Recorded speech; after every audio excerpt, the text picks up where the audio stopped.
Hello everybody, and welcome back to the LJL official coverage of the LJL 2020 Summer Split. I'm still your host, Alex, otherwise known as by Marswamp on the internet. Of course, I'm still joined by Nymera and Initialize. That's right, the Have Good Brother duo, only exclusive to here, unless they're somewhere else casting as well. Doesn't make it very exclusive. Exclusive here, right now. Right here, right now, only, but only now. maybe later, who knows? We don't know. Gentlemen, we just saw Sengoku Gaming have a pretty dominating game versus the Fukuoka SoftBank Hawks. The question, though, that's now the past. We're looking towards the present, for us at least, and it's going to be V3 Esports facing off against Sengoku, and this might be a bit of limit testing. Sengoku have done it once against DFM. Can they do it again?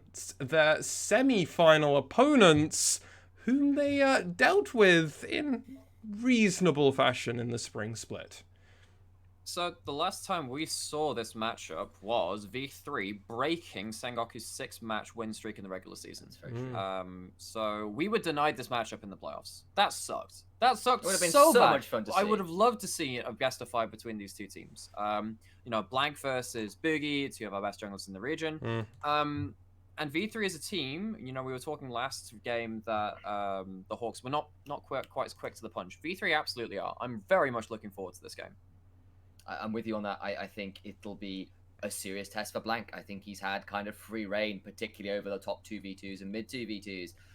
V3 index into mid 2v2s as of late. They index into top 2v2s as of late. They index bluntly into bot 3v2s. And if Blank is not playing around there, Ryan and Archer are more than willing to start shoving into a relatively inactive bot lane in some ways, or at least like non-interactive is the way to put it. I apologize to the bot lane of Sengoku Gaming, but non-interactive lanes they've been indexing into. Could see Boogie really run over this game still. Well, it's going to be hard to know fully where V3 are currently sitting at the moment. While they had very strong showings in our previous week, they were against two of our teams which haven't performed brilliantly, though one of them has returned to form during this week, follow our yesterday's coverage of Burning Core. But Axis, sadly, are currently sitting 0-4. And V3 Esports, where do we feel like they're currently sitting in the table? They're currently tied with everybody else. That's 2-0, so that's CGA, Sengoku, and themselves. But where do you see them, really? Not all 2-0s are equal, particularly because Sengoku came in beating a DFM. That's always going to mean more than beating any other team in the LJL. That's just the presence which DFM have, and we will continue to talk about them in that way. Yep. V3 still looks very dominant in their games. They snowballed incredibly effectively. It never looked without a doubt that they were going to lose the games that they were playing. It wasn't just outplaying, although they did do that as well. It was a solid game plan, affecting of that game plan, and then just rolling over to straight leads. Yeah, and not all 3-0s are equal either, because there's been a couple of relatively easy matchups for Sengoku as well. They had the big one versus DFM, but the other two squads, easy. Hawks, we've had a rather hard matchup versus DFM, but they've had a couple other ones which have been a little easier. We saw the Hawks matchup, not look so hot for the Hawks. Was it the Jesters they also played in week 1? Yes. Yeah, again, the Jesters not looking so hot right now. So this might be a bit of a test for both squads here, and for me, V3's the eye test for V3 has impressed me. Boogie looks really, really good. His Nidalee was terrifying. His Elise is still terrifying. He's invading pretty hard, and I don't think Blank has been really invaded on yet, and I wonder how that will go. I don't think Paz is going to be as bad on a weak side either, so I think V3 might be putting up more of a fight than Sengoku Gaming have been used to as yet. Okay, more of a fight. So, gentlemen, then I must ask the question, who do you predict to win this match? Nymera first. I'm going to go with Sengoku. I think that they've shown just really good cohesiveness. I've said a lot about Pyrian. I think he's having a stellar couple of games so far. Ace has not always been the point of power for V3. A lot of it will come down to draft, seeing whether Ace gets one of his comfort champions. But I feel like Pyrian will still be able to deal with them, and I think through that, Sengoku will have a stable base to run the map. In the shows? Oh, this is tough. I will go with V3, if only because I think Boogie, the way Boogie has been invading and playing the early game, might step on Blank's toes, and I think their more aggressive bot lane might play against how Sengoku wants to go play at the minute. I think that's a fair analogy. I am going to be siding with Sengoku Gaming after that performance versus the Hawks, and also beating DFM. While that might be a slightly frazzled DFM, this DFM also has had a return to form in the latter half of our coverage. Again, check out our yesterday's coverage of the LJL, where I just feel like they had it. They just had it figured out. And if they've got DFM figured out, maybe they can figure out Boogie and the rest of the V3. Probably not. Probably not. It's really hard to figure out where Boogie goes with things. But that's enough said from me and over here on the desk. And I think, gentlemen, it's about time to just get into this champ select. So good luck to both these teams. And gentlemen, take it away. We're going to boogie on over to the champion select. But the champion select is indeed here. Boogied on over we have. It'll be V3 on the blue side this time around. And that means it'll be Paz in the top lane, Boogie in the jungle, Ace in that mid lane position, of course, Archer and Reina, I apologize, as those bot laners for that squad. The second game of the day, fourth game of LGL Summer 2020 will be Sengoku Gaming's second place finishers from spring. So, Afferman in the top lane, Blank in the jungle, Pyrian in mid lane, and Yutori, Miyashi, and NT in the bot lane. Well, let's see those bands. It is mid lane focus for V3. None of that TF business from the last game. None of that Syndra business that's been popping up everywhere. On the other side, though, for Sengoku Gaming, it's Varus and Kalista. There are a lot of picks which are open. There's Karma, there's Yuumi, there's Aphelios, there's Ezreal. Oh, yeah. Trundle, Nidalee, LeBlanc, Zoe. There are a lot. Ornn's another big one too. There are a lot of big power picks up here. Set could be picked in even as a good first pick. And I think this is a strategy you can run where you ban away the things you just don't know how to play against. Like TF, don't want to deal with that. Graves, Get out of plays here. that super well. The Nidalee is the last ban here as well because they do not want to give Boogie that champion. The Ezreal will be open, is locked in. LCK's been struggling with it. It's like, was that 1-11 or I think 2-11 as of earlier this morning, but like it's been struggling over there. But we know that champion is so damn strong. But KT did win a game on it where aiming was nuts. Where Ezreal got 257 armor because of mountain picks. Oh, just absurd. Yeah, that was pretty nasty. The lock-in though will be the ever-present. Okay. It's the handshake. It's the handshake of the S plus tier 80 carries. Yes.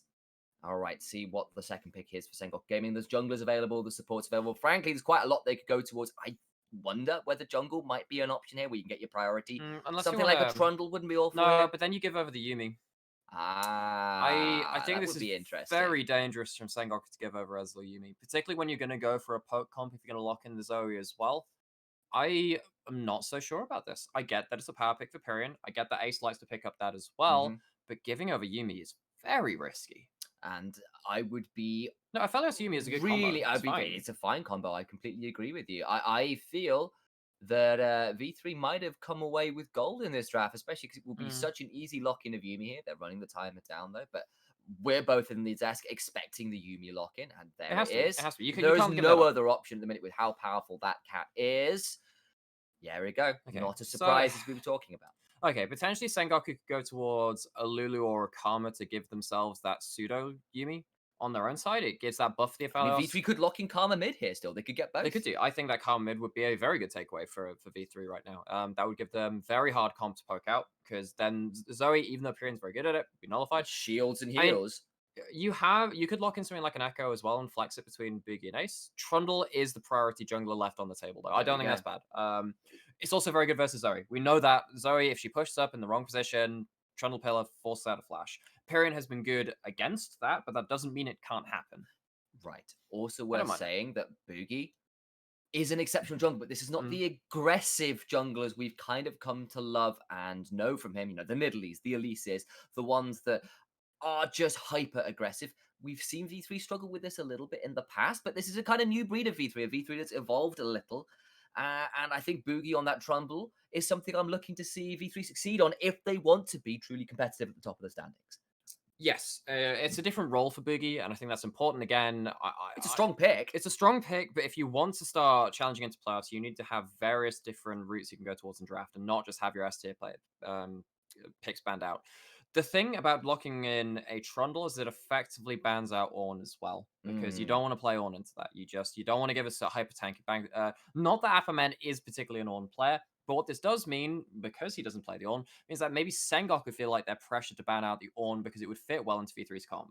speaking of fitting well into V3's comp and what would fit well against them, the Kindred is that champion which has done well traditionally into the Trundle. It's been banned out by V3.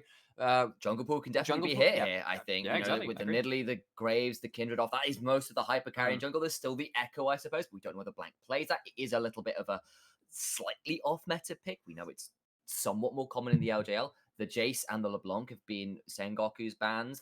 Again, that's something that Ace does like to go towards his comfort. His Yeah. LeBlanc in particular has impressed us both here. So the Jace has been banned away from Ace.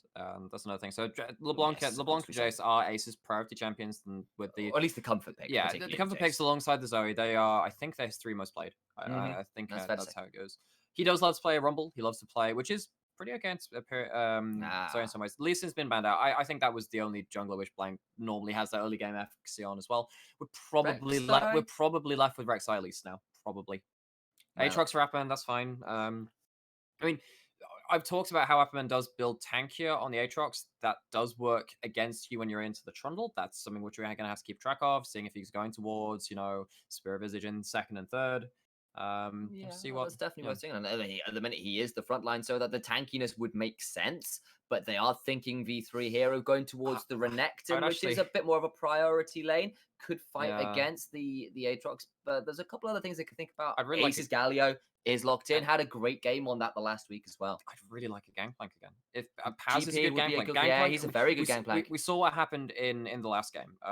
More AoE, ways to disengage and keep Ezreal safe. It's and great it's blue for side the Gangplank. Yeah, blue side Gangplank. The geography works for you. There's so no explain to me about that geography pick. I mean, we're kind of assuming this is what the Gangplank, but why Gangplank blue? Why is it so strong? If you're stood in the middle of the lane on red side, you can get ganked through Tribrush. If you're stood in the middle lane on blue side, you can't get ganked through Tribrush because there is no Tribrush on the side.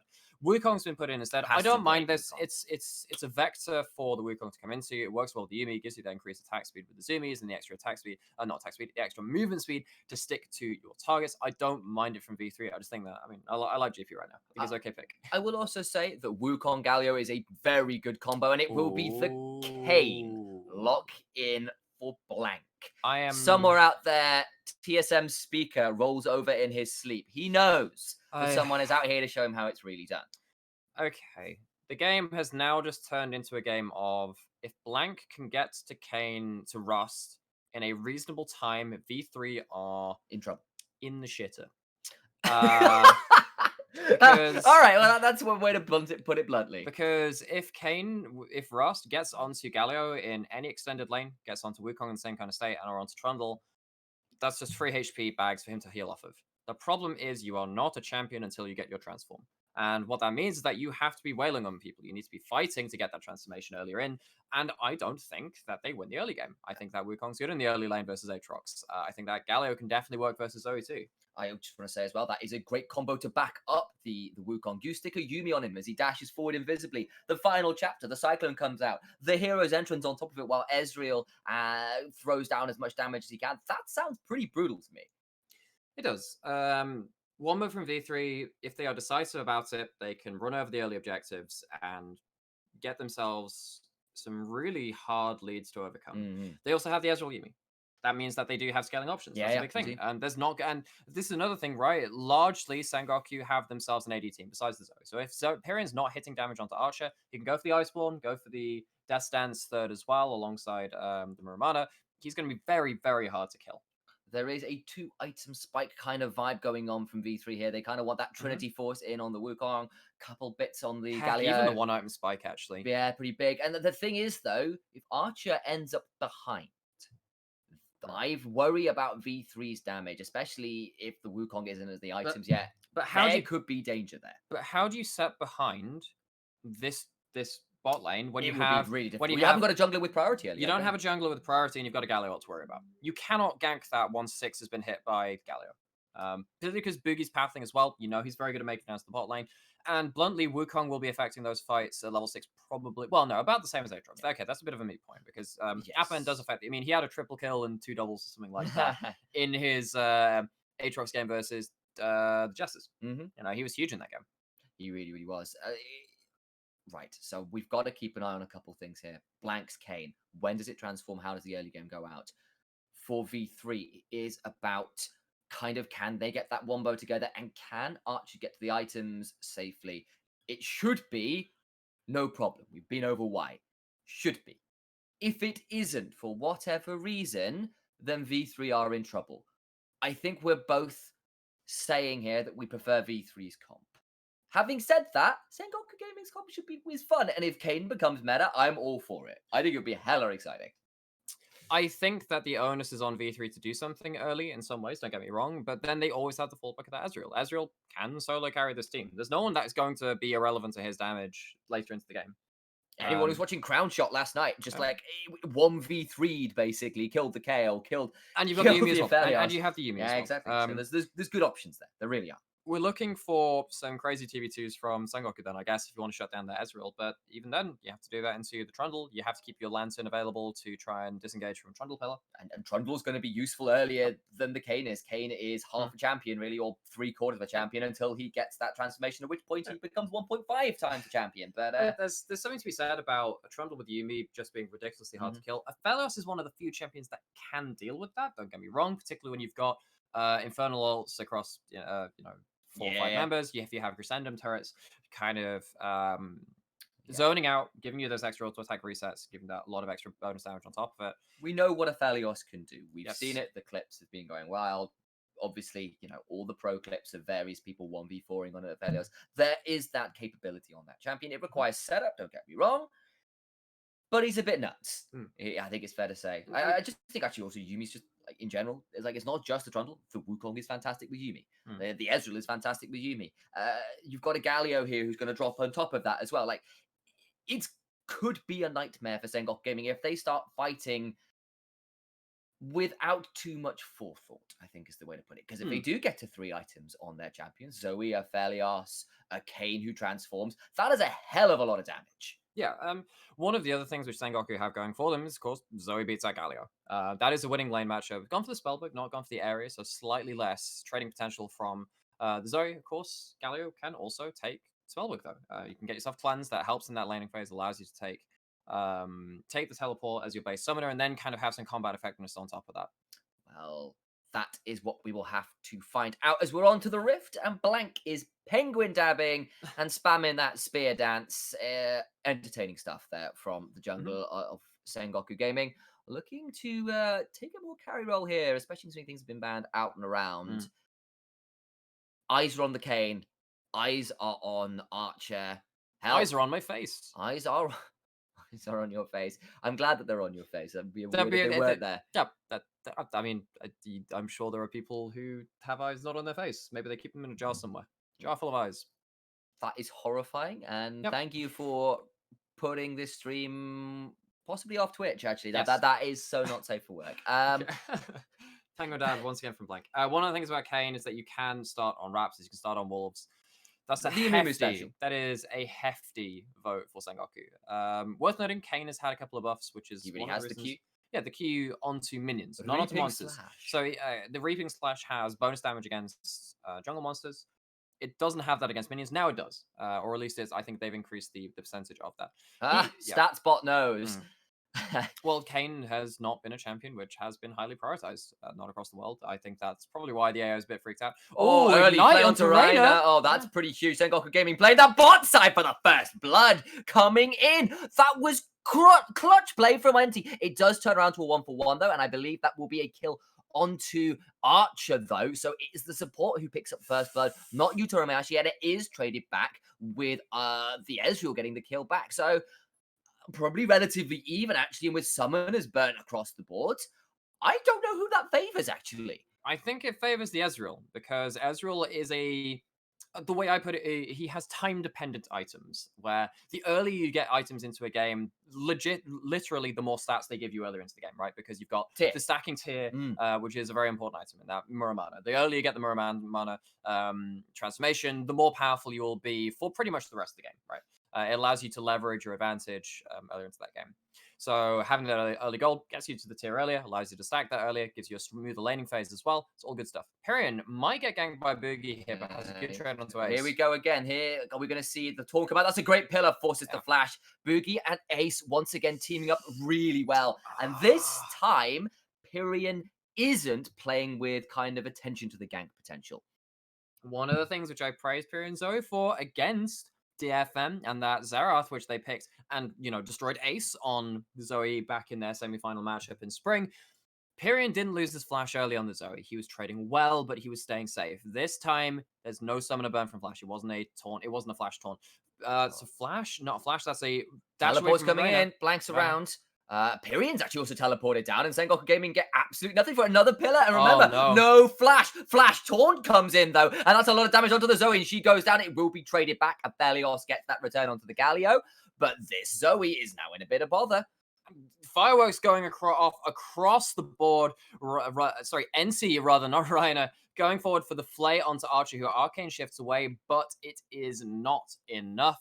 It does mean that it goes down for a 1-for-1. All things said and done, it is the mid laners that both go down for their kills. And once again, the beneficiary is going to be... actually, no, it's not once again, because, of course, Archer did not get that kill. I'm completely reading it wrong. No, he didn't. I'm flubbing it was everything. Boogie who got that. What it has led to is a bit of a CS lead in the bot lane for Archer, who kind of got to shove in a little bit more... or a little earlier. We're going to see the replay here. The teleport was channeled super early, and Boogie comes down to assist. And we were talking about Boogie fighting early with that Trundle, being able to turn up in random places. And this is the second time he's done it. Pathing has been excellent. A flash taunt from the Galio brings him in for a 3-man CC chain, but he is put onto turret and dies.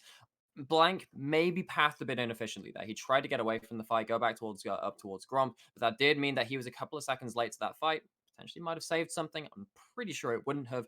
Very even trades in this early game. At least Blank is getting some damage onto champions. That is important. It does get him closer towards that Rust transformation. We talked about how important that is. I'm going to have to keep track of that. We'll keep our eyes, of course, on when the transformation comes through. Indeed. Glued onto your face.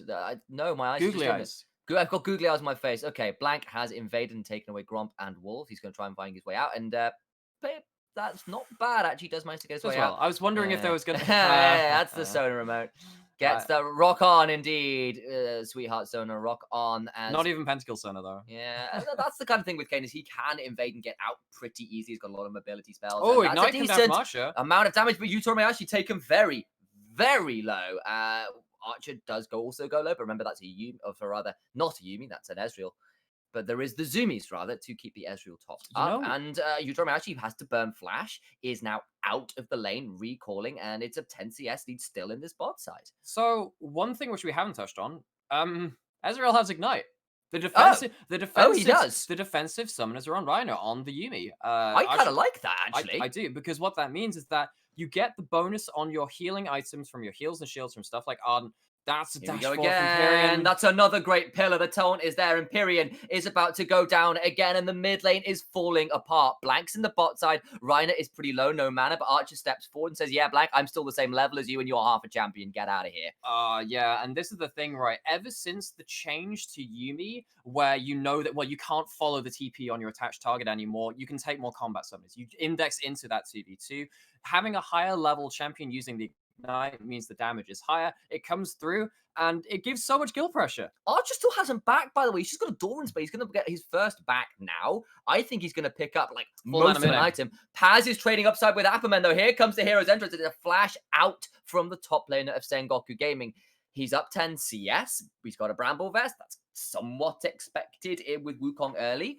But I think the fact that Apperman now burning summoners is a bit of a scary sign for Sengoku Gaming, who are struggling across the board right now. It's within 300 gold, but this is looking promising for V3. Boogie is punishing Pyrion so damn well. This Zoe is not off to the start that we saw in the previous game that Pyrion played of it in this split.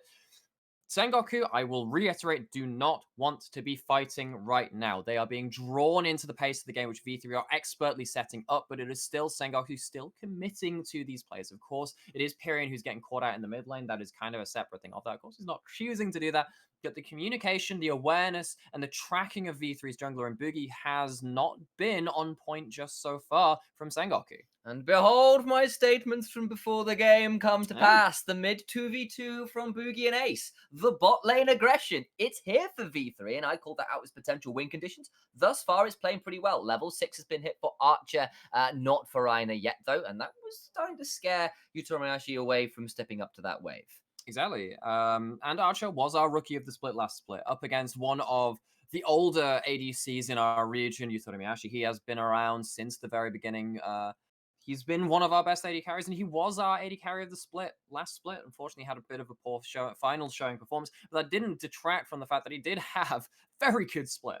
He did have a very good split. That's very, very true. We saw the first Mountain Drake there go the way of V3, but Blank, with a good amount of farm here, actually farming exception well on the Kane, is going to start up the Rift Herald and likely get it without too much contest. Paz still under turret. It's kind of the way of the Wukong until he gets his items. We've been over that. It's the way it plays, but it does leave the Rift Herald open for the taking. It does. I love production, by the way, because they just Lexi just reminded me of something which I said previously in the game in Champions Lights. If mid lane gets shut down, Sengoku are an all AD team.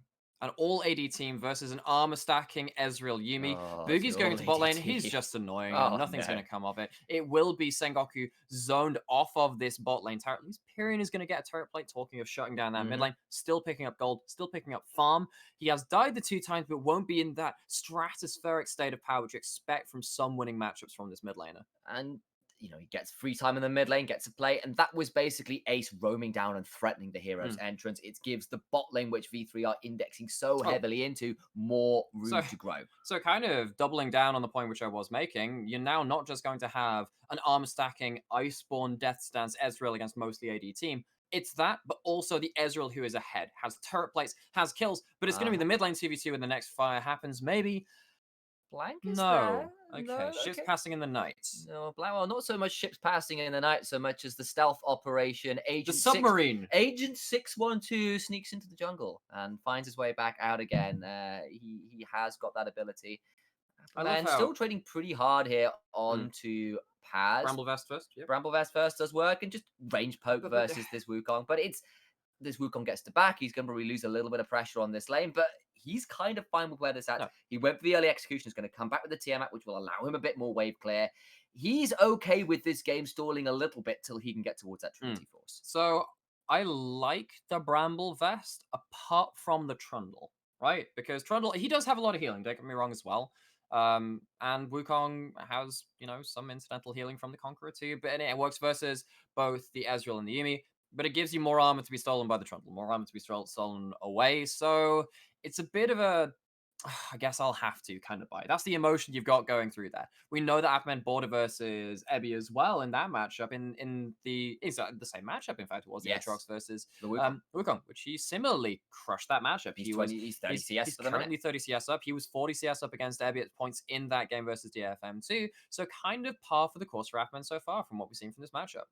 Proto belt finish for Galio. That's a big breakpoint, actually. It's a big early power spike for the Galio. And I do think we want to touch in a little bit here on golden items. Sengoku Gaming actually out to a bit of a gold lead here, and that's largely off CS numbers in top, jungle, and mid. They also had the first blood too, so that's an extra 100 gold over. But it's also statements to where V3's gold is that's kind of scaring us a little bit here. Fight top lane. Galio also available. Yeah, Archer is pretty strong, and they're going to be at a point of power long before Sengoku Gaming really are right now. Blank is off vision. So this is so close. It's another 2v2. Boogie's going to be around. He's going to throw down the ultimate. That's the flash in from Paz to get the Cyclone in. Here comes the hero's entrance as well. Apperman running away, and Blank is just gone. He's still that half a champion. Decent, sleepy trouble bubble, but Ace just gets to walk away, and Apperman still desperately trying to run away. There comes the Winds of War, but it only pushes him to the waiting arms of the Trundler. Now Pyrion caught in no man's land. The flash for the taunt. It will be a flash away from Pyrion and a proto belt, and he gets out alive, but that's double summoners burnt from both mid laners and 2 kills for V3, who found another fight. So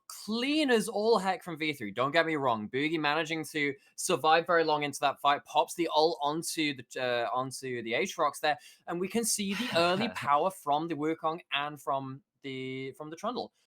Afferman and Blank know that Boogie's probably in the area. They go for the fight, but honestly, Afferman just does not have the combat stats, does not have the tankiness to survive this full combo. And the other thing is that early power spike from the Galio. It's not just the ultimate, it's the items as well. Pyrion gets hit with the teleport, but he's just not at the point where he can start chunking through these tankier members of V3. I was talking earlier about, honestly, Sengoku probably don't want to fight at this point in the game. This is exactly why. All right, we saw why they didn't want to fight, but they are going to play the map because it's Sengoku Gaming. They summoned the Rift Herald up top. They do get first turret. They get a lot of gold or plates. That is the pressure that Afman had earned themselves in the top lane. that's pretty good news. The Yeah. gold got onto Pyrion, which is kind of needed because he's been struggling a little bit. He's been farming fine, but the kill involvement hasn't been going their way. He's down summoners. It's good trade back for Sengoku Gaming. It keeps the gold up. But the fact that the fights are still going the way of V3 and V3 are aggressively looking for them speaks of good things for V3 right now as well. I like how Blank has managed to keep up his farm numbers. You know, he's been managing to farm very effectively on the Kane. He'll reach a lot of item breakpoints. Of course, he has the Warrior going towards the Black Cleaver next. The Black Cleaver will be important in this game. Again, much like their previous game when he was playing the Rek'Sai, he has 280 teammates, and this time he is against tanks which do need to have that armor shredded. NT walking to Biggie might get pillared off in the river, but looks like he's going to get out just fine. Of course, has himself the Swifty boots, not Moby boots. He's going to have those the extra slow resist. But Blank still does not have his transformation. That is an important thing. He's going to continue to start clearing his jungle. And what I mean is that the second dragon of the game will be going over to V3, so it will not be a Mountain Drake. It will not be an Ocean Rift either. And we are left with a Cloud Rift, which is probably good for Sengoku. It means that they're not having to deal with the burgeoning potential of an Infernal Rift, which they'd have to fight against. They know how strong that is. They got it last game, in fact. It can be a little scary with Trundle and Wukong both using that ability with the speed up on the ultimates pretty well if V3 do pick up the Cloud. So that's another good pillar, but he's fine this time. They can't trade back as well as perhaps they would like. And Pyrion gets to clear out this wave. He's got Ludens. He's kind of ready to go, but we've seen him be punished a couple times already. We've been over that. We know where it's at. Point of power for V3, though. Check in with Archie. He's got an item and a half already. It's not even a completed item thus far for Yutomayashi, who has stopped off for an Executioner's Calling, which makes a lot of sense with the healing that V3 will be running and where their power is going to be indexed. I've been very impressed by Archer's Ezreal before as well. I remember one of their, I think it might have been week 6 or week 5, he had 2 games of Ezreal, and he was maybe the best Ezreal in that week. And that was also during a week where I think Yutomayashi and Art were both playing that champion too. Now, this guy has the skills to pull off this champion. He's currently, challenger in Korean solo queue up there. I think the only other Korean challenger is Arya, actually. I think Arya and Archer are the only 2 people who've managed to reach that rank over the offseason. Of course, there are some really good players in Korean solo queue in our own server. In our own league, rather. But those are the 2 which have succeeded the most recently. They have succeeded very recently, but what might also be recent is the second Herald start, which V3 started, felt they couldn't contest for, and Sengoku Gaming are going to continue to contend you up. But V3, really thinking about re-engaging, going in. Blank still does not have that transformation. I have no idea who took that one. We'll see who it is. It was Blank in the end, but he's going to get traded onto really heavily. He throws down the Umbral Trespassers, does get out, but finally gets taken down. Umbral Trespassers are shot by V3, and now Appleman rooted in place for a final time with that chapter. He's trying to trade back, but the exhaust is out and has no further recourse, does fall down. It was picked up by Blank. I was wondering whether a Boogie's stolen it away, so it ends up being a 2-for-1, but the Herald goes over to Sengoku as well. With Blank dead, they can't summon it immediately in the mid lane, so that tower will survive, but it is still an option later into this game. Okay, right, so settling back down, of course, we'll recap that fight in a replay almost certainly. Archer, the beneficiary, once again, 2-0 and 2 on that of Ezreal. And Yutomayashi on the other side of the map, 2-0 and 1 on the FLs. Both of these S tier 80 carries being boosted up in gold in these fights. Yeah, boosted is one way of putting it, but the Rev Herald did go Don't the way. call them boosted, that's rude. Very rude, Sam. That was a little bit unintentional because actually they both played fairly well. Archer, no, they're very good. We're just saying they're boosted in gold. No, they're not in gold. They're in Korean Challenger, not in gold. Oh boy. Well, yes, we did see Blank took the Herald there. It was the 2 kills over to V3, but Sengoku Gaming pick up their second tower. V3 have not got a tower yet, which is actually worth pointing out, and that's where a lot of the gold lead for Sengoku Gaming is around. If and or when V3 can get to towers and take those down by grouping up or whatever, there is a lot of standing gold which would change that around for now.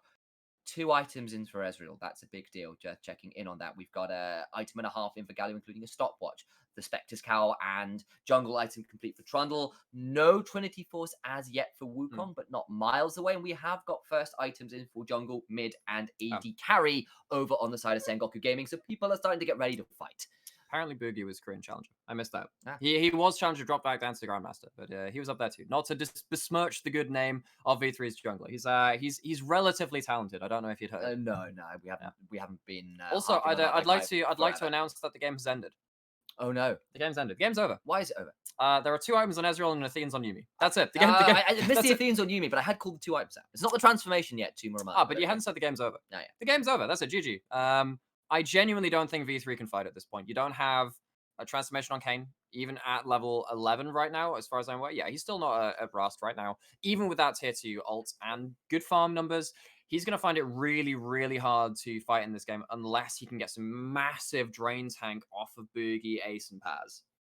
Okay, so let's. He's trying to get his stacks up by just going for random bits of damage. He really wants it for this third Drake fight. He really wants it. He really does it, but I don't think they should fight it. They're not in a position to fight. I know there's Muramana just reached Ezreal. Okay, so the game is actually over now. That's it. There is. The Muramana is in. Manamune has disappeared. That's another good pillar. Boogie just gets those all the time, but Pyrion does walk out this time. He's looking to transform his spellbook summoners around, so does use that barrier there, I think it was. Yes.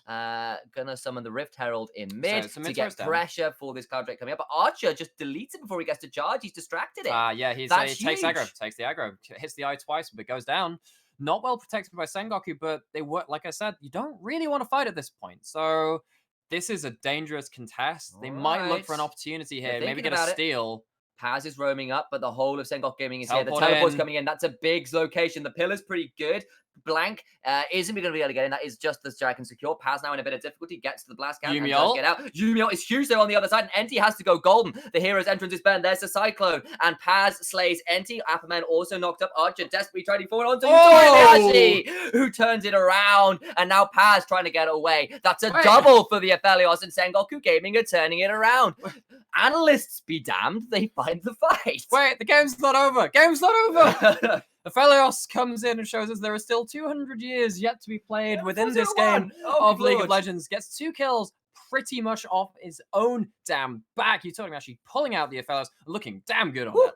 Well, they get a third turret there. They do lose the Drake, and they lose a kill, but it's a good turnaround fight there from the Aphelios, who played it well under the turret. Replay. Okay, let's see what actually happens. Let's see how the split happens. I followed Paz. It was actually the fight happening on the top side of the game. So Apperman looks to interrupt this flanking teleport from Paz. He comes in, but he can't find the group members. Enti gets a good hook onto Archer, stops a lot of the DPS coming through, and a very important part in that team fight. And, of course, the Moonlight Vigil comes up huge. Archer dashes in, thinks he has the zoomies, but it doesn't come off cooldown in time. The quick turnaround with Auto Infernum into the Graviton proc coming through after it just has mad damage. And, of course, the Infernum through the wave afterwards takes down the Monkey General being played by Paz. Wukong didn't have the impact in the fight we were looking for. Look at that damage. There's the damage. Look at that damage. That is Aphelios. How often do you see a 2 item just reached and Ezreal being double damaged in a team fight? How often? I don't know if I've ever seen that. He got ignited. He took a lot of damage before the hero's entrance came through. He then gets blown up. I think is probably the long and short of it. Dragon was secured though, and so that's a big win for V3. It's got nearly to that soul point, which is a big deal. Don't get me wrong. Particularly on the Yumiel, because the Yumiel is kind of serve all purpose in this game. It's disengage. It allows you to just do so much. Having that cooldown reduction just off the base dragons, very useful for V3. All right, double cleaver completed for Apperman and Blank. It's also worth pointing out that Wukong has got to the Trinity Force. That champion is now. Last fight, it didn't matter. Did have it for the last fight. That's worth pointing out. Thank you for pointing that. And Rust is in for Blank. It's 21 minutes. Yes, the game is now over again, but the other way. No, it's still a very competitive game now. It is a very competitive game. And it's also 2,000, nearly 3,000 gold up for Sengoku Gaming at this point as we've sort of crested 20 minutes. Crest are playing later. They are playing later. Oh, cool. Yeah. And we'll be excited to watch those games too. I believe V3 play off against CGA at some point on that one. It'll be a good game to watch. But that is a very strong Rust at this point in the game. They have the gold lead, but V3 aren't done. They've still got the combo. That's the last chapter, final chapter, I apologize, coming out. And the Humble Trespass comes through, but I don't think it's safe anyway. Paz and Ace are destroying people under the turrets, and Blank runs away, doesn't get the kill. It's 3 dead for Sengoku Gaming already. And this time, V3 find the fight. Maybe you were better off not being Rust, because you needed a little bit more slippery assassin nature, says Blank, as he does manage to find his way into the base of V3, trying to maybe find a recall. We'll get it, but 3 dead already, and Baron being started. Blank is too low HP to come and contest, and the fight goes completely awry for Sengoku Gaming. It looked pretty okay at the offset of it, but we'll talk more about that in the inevitable replay. The Baron goes down to V3, no question about that. The item breakpoints hit for V3. They utilized them so well in that fight, even though they lost the one just before it. Coming back into this, Blank starts stacking up his Conqueror onto Boogie here. Gets a lot of good damage down here, but then you do have that Trundle ultimate, which just makes him so goddamn tanky.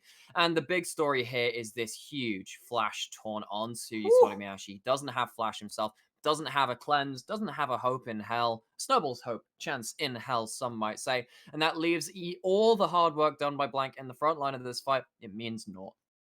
And the weapon of the faithful is swiftly snuffed out by a monkey and a giant stone statue.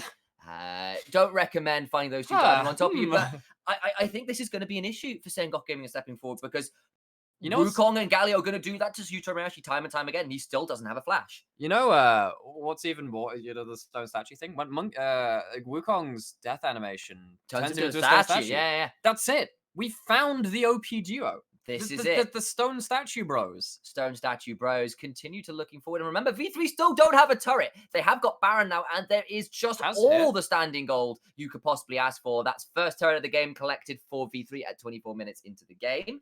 And with this Cloud Drake, Cloud to spawn, this will be Cloud Soul, and we've already seen how well V3 use their ultimates. Can Sengoku Gaming contest? Do they have the summoners available? Pyrion still doesn't have flash. That could be a risk. Onto Paz, but there is a Yumi. Remember that. Just straight back up to full HP, pretty much. Blank's going to find his way behind the Baron, but via the Dragon Pit. Cloud Drake started, and Sengoku Gaming looking to contest. The posturing continues. Keep your eyes on Rast. Keep your eyes on Yutori.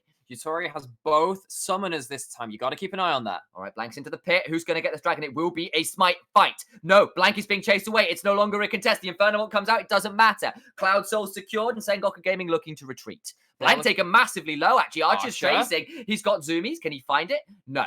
They're just going to pull away, and that will be the end of the fight. No kills, but Cloud Soul secured. No kills, Cloud Soul secured, and the Baron is still left on V3, meaning that Paz will be able to pick up a tower in the bot lane and increase their gold lead. We haven't touched in on the gold. We said it was a 3k gold lead for Sengoku. A number of minutes passed, but of course the Baron power play has shifted things pretty monumentally. Now it is an almost 90% chance from the AI's wisdom that V3 will be running away with this game, and agreeing with Sam in his pre-game predictions, V3 hit their points of power, looking to abuse it. They are, and the gold lead is going to extend pretty heavily here. Paz trading with Apperman. It's going pretty even so far, but the extended trade much more favorable for the Wukong this time around. And this bot lane tier 2 now under siege. Baron shove continues. They got 5 seconds. It's about a 3,000 power play thus far. This will throw it up to about 3,500, which is pretty big, and now leaves V3 with a 4,000 gold lead overall. Honestly, we are waiting for a huge Aphelios play. That is what we are waiting for if you are a Sengoku fan. On the other side for V3, you're waiting for Archer to do the goddamn same thing on one of the older champions in League. None of this Season 10 nonsense. This Ezreal has the capability to absolutely wreck these team fights, but it's not, of course, just about the AD carries. We've seen how much damage Paz has been doing. Almost said Nap. He's been one of our other Wukong players in the LJL. We're waiting on Paz to do some of his bigger plays to the Cyclones, shutting down that Aphelios to stop him from making those big plays. And it's been a quieter game from the top side of the map for Sengoku Gaming. Pyrion sat at 0-3-3, Blank at 0-2-2, the same for Appermen. That's not what we've come to expect from the top side of this map. Not from the first few games, no. And that is troubling. In fact, Ace has gone towards a Medjai's Bloody Soul Stealer. He's looking for autographs at this point, and I don't think Sengoku Gaming are going to want to sign them away. Well, I think he might be forcing their hand onto the pen, because there isn't a lot to really stop him getting into these fights, because he's not the one person that needs to be focused on. So many of the defensive cooldowns from Sengoku are going to be used on the Wukong, going to be used on the Trundle, and of course going to be used on the Ezreal if he jumps too far forward. What that means is that Ace has got a very easy time to make his way into these fights at his own leisure. Yeah, he's going to start shoving in this top side. He's close enough to Archer for that not to be a threat onto him. Archer as well has picked up a Death Dance now to top off the rest of the healing and shielding he's going to get. And we know what Ezreal with that item does. It's a similar sort of story for Aphelios, but he's not gone towards a Death Dance as yet. He's gone full damage. And I have to say, I feel that's possibly a mistake, considering how easily he is to dive on right now. He is easy to dive on, but even if someone else is tanking that damage, someone needs to kill the tanks, and that is his job. That is only his job, let's be honest here. Perrin gets a big chunk onto Reiner and Archer. He does. Blank stepping forwards. Archer's health bar starting to trade straight back up. The death stance basically means that it's all gone. It was a good chunk, but Pyrian has been taken half HP, and that won't be recovered. That is a problem. You can throw out all the poke you like. It's not sticky. Not versus death stance, not versus Yuumi. No, it's not. And that's one of the problems about playing as Yuumi. She just stalls games. She invalidates a lot of your hard work. You get to have that poke cut down. You see there, Archer doesn't mind that he's tanking up turret. He can heal himself now as well with that death stance. He's full health. Pyrian has to back off. Another tower seeded by Sengoku to the rampant team of V3. And before the Baron power play, V3 had no towers. They now have 6. They have got double what Sengoku Gaming have. And Sengoku are now in serious trouble. They need to find a fight soon, or they're going to be starved out of any opportunity to do anything. And how many times have we praised Sengoku from having their eyes on the win condition, from having their finger on the pulse and saying, look, if we do this, we can find our way into the game. That's not happened this game. V3 have been the team to just put the pedal to the metal and just go straight into this game, taking all the fights they needed to get a huge advantage and snowball this into what looks like a second Baron right now. They're certainly starting it. Yeah, Blank and Pyrian trying to find their way around, but they are on vision. The Paddle Star comes through. But they can tank it forever. They have a tank. They have got a teleport here. They've got a Yuumi. They can tank this for forever. Sengoku have to check. There is no option for them. Not the best teleport ward available for Paz, it must be said, but that was a decent step away to prevent the Paddle Star from hitting, and V3 decides maybe a little risky right now. We'd rather just stay up on the map for now. Good defense from Sengoku Gaming. Pyrian doing his best to ward people away with those Paddle Stars. The scary thing is, if there was no death stance there, I think Archer probably dies from a one-shot from Pyrian at that range, because the full length and the full AP scaling of the Paddle Star is pretty absurd. It's pretty absurd. There is a chance that Archer could have been one-shot. Of course, having that death stance, having the resist that comes with it, and the delay on some of that damage coming through probably saves him there. That means no flash committed from Pyrian. And while we've kind of sort of alluded to V3 being an all eyes on Archer comp, a kind of 1 damage comp. That's not really true at the minute. No, you can't. No, you're gonna having 2 items and a death cap Medjai's for this Galio right now. He's a long way ahead of this. However, I regret to inform you, because you said eyes on Archer. Game's over. It's the curse. Did you not remember the eyes on curse from Worlds? No, this is it. He's done. Sam, you're not allowed to. You are leaking your. You're changing the script. Changing the script. I've done it now. I've corrupted the VOD. This is what's going to happen. I expect better of you. You should expect better of me. We are going to expect a better Baron play, perhaps, from V3 this time around. They're going to draw Sengoku Gaming over again. Blank still wandering through the walls as he is wont to do with his E. What is it? Shadow Step? I forget what the actual E is called again. Yes. Shadow Step, I believe. But we'll check that out later. I'm sure it is. Okay, Archer just stepping forward, just poking out people, and Sengoku Gaming are struggling with their range at the minute to deal with this really obnoxious Ezreal throwing poke out from beyond the walls and vision. Does miss with the 2-shot barrage though, so that's a bit of a sad moment for Archer. But Elder Drake has spawned. There are now 2 Uber buffs to play around, and that is nice. I'd really like a Grandma Drake. One that just like gives you food every time you go visit it. It's like, you look a bit thin. It's feeling a little bit more like Red Riding Hood. Like, what big teeth you have, Grandma. It's not actually a wolf; it's a bloody dragon in Grandma's clothing. That's horrifying, man.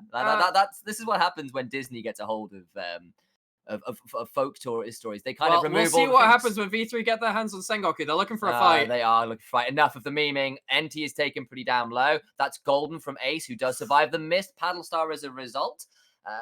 But with Yumi's, V3 will be able to restore their HP bars a lot swifter. Archer stepping forward, looking to poke, looking to punish. They're on the wrong side of the map now. Are indeed on the wrong side of the map. They've got to try and retreat. Enti has retreated. So teleport back into the mid lane. Ace, but he is teleporting back into the mid lane. Archer still poking out, trying to push a lot around, clearing out the waves, and the wave control going the way of V3 in this game is still all to play for. It is a 5,000, nearly 6,000 gold lead for V3. But with Yutori on the top side of the map, this is a free Elder Dragon on the side of V3. They haven't reset. They could not reset properly, and they are going to be put in trouble. Their figure is going straight back to Baron because they cannot afford to trade 1 buff for none.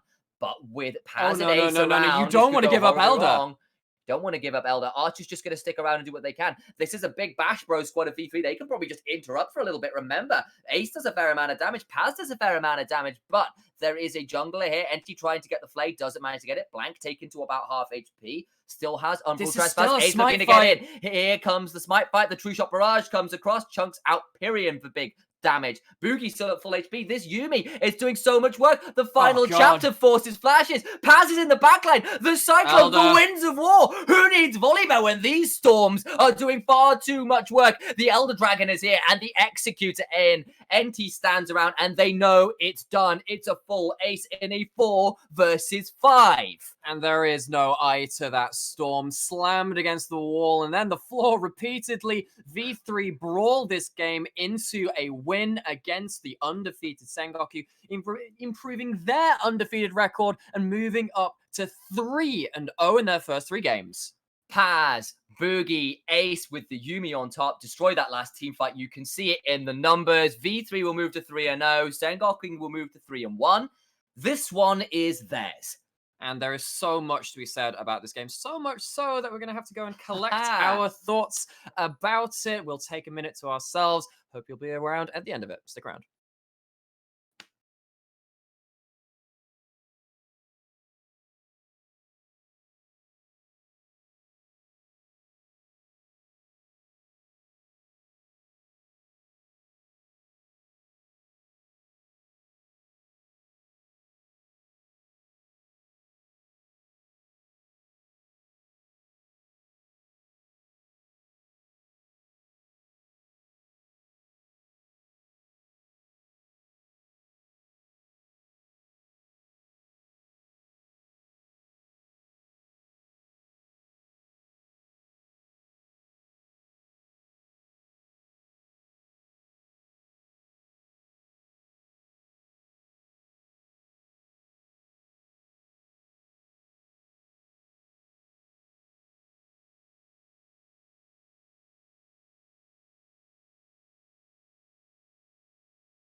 Go. Hello everybody, and welcome back to the LJL coverage of the LJL 2020 Summer Split. Gentlemen, what a performance from V3, beating Sengoku. 2 of us, myself and Nymera, predicted a Sengoku win, but Initialize believed in the jungle himself, our MVP of that spring split in Boogie, and well, I believe, Initialize, he did live up to your expectations. Boogie can do it all, apparently, can't he, sir?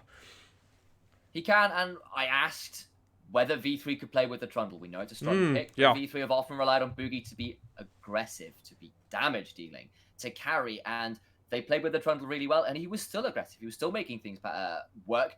He punished the Zoe really hard with those pillars, while Kane was still not a champion.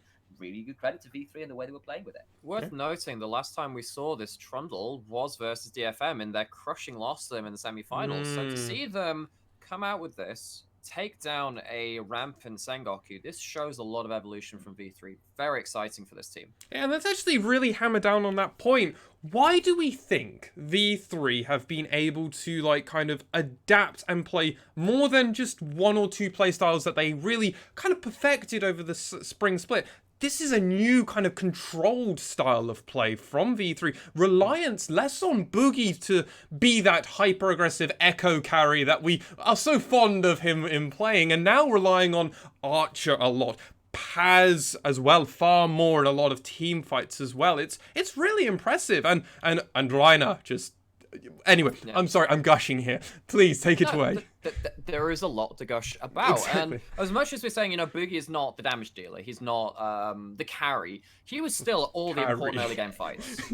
We saw in the top lane 3v3, which came in with like the Galio coming in, and it was just Boogie coming in and pathing very well, knowing the points of power, fighting appropriately around it, and snowballing that into objectives, into kills, into gold lead.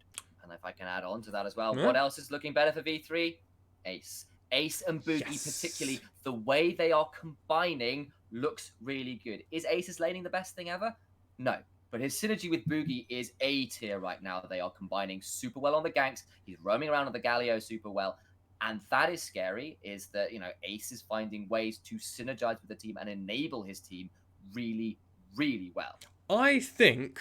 where I was saying on our podcast way back in episode 14, I believe, where I was praising Ace, as I was thinking, Ace, I'm actually like, you guys were a little bit... oh, the pre-playoffs one, yeah. Pre-playoffs Ace. I think we're already seeing pre-playoffs Ace in week 1, where we already saw V3 we haven't seen a Syndra yet. We haven't seen it yet, but this is 2 games on the Galio where he's had a brilliant performance. We saw the LeBlanc as well versus Axis. It worked... No, Burning Core. It was against the Burning Core, and he went 5-1 and 7 or 8 or something, and played beautifully. And this is against Pyrion. This is arguably maybe the most mechanical mid laner in. Well, actually no. I said in terms of the fundamental. Fundamental, yes. Mechanical is Arya still, yes. Where do we put Ace now, especially against Pyrion? Because Pyrion was all that AP damage, wasn't he? So, I mean, Ace played well, don't get me wrong. And I think particularly the important thing is, on a Galio, you're not looking to crush lane. He didn't have to. That's a big thing, because... like Initialized did say.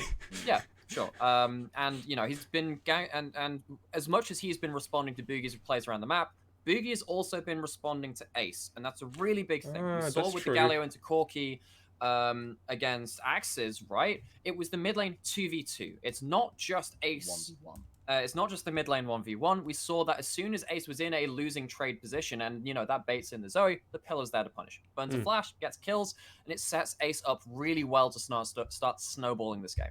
But where do we go now? Because Archer and Reiner, sorry. We'll get it. Sorry, Reiner. I'm making mistakes. Archer and Reiner, they had a phenomenal game on this Ezreal Yuumi. Question could be, should they have been allowed it? But they got it nonetheless, and... well, they made maybe the best bot lane in the LJL not look it anymore in Yutori Moashi. Well, really, yeah. Yeah, it was a super aggressive bot lane. We saw First Blood go towards NT, but it was turned around by Archer, and Archer had the Ignite on the Ezreal because he didn't need to run defensive summoners because he had a Yuumi to do that for him. And that meant that bot lane was super aggressive. I called it out before. Non-interactive bot lanes has been the way for Sengoku Game in the last few games. This wasn't that. Blank turns up a bit early, trying to turn around some plays going on down the bot lane. Doesn't really work out. Yeah, but the thing is, though, I do just kind of bunny hop off of that quite as well, because normally when Blank is turning up to turn around to play early, he's on something like a Graves, like a Rek'Sai. Doesn't really work when you're on base form Kayn as well. The jungle pool was pinched, and that is a relevant point in this game. We talked about the Ezreal Yuumi has that early power spike. Ross takes a little bit longer to come online, so I just wanted to quickly do an aside to that. Yeah, and I think that just kind of hammers home that the objective control just kind of went V3. They took all the dragons but one. No, they actually took all the dragons. Took all of them. Yeah. They were happy to go down in turrets because they were very comfortable with taking these longer lanes, farming for longer. Ezreal, as we've seen continuous times, fine with playing long lanes because he just farms forever, hits those 2 to 3 item power spikes like you both highlighted on in the cast, and ran it down, and eventually were able to score that Baron. And that Baron fight, Nymera, run me through it, and Initialize, chime in when you feel free. That Baron fight was basically the game-breaking point, really.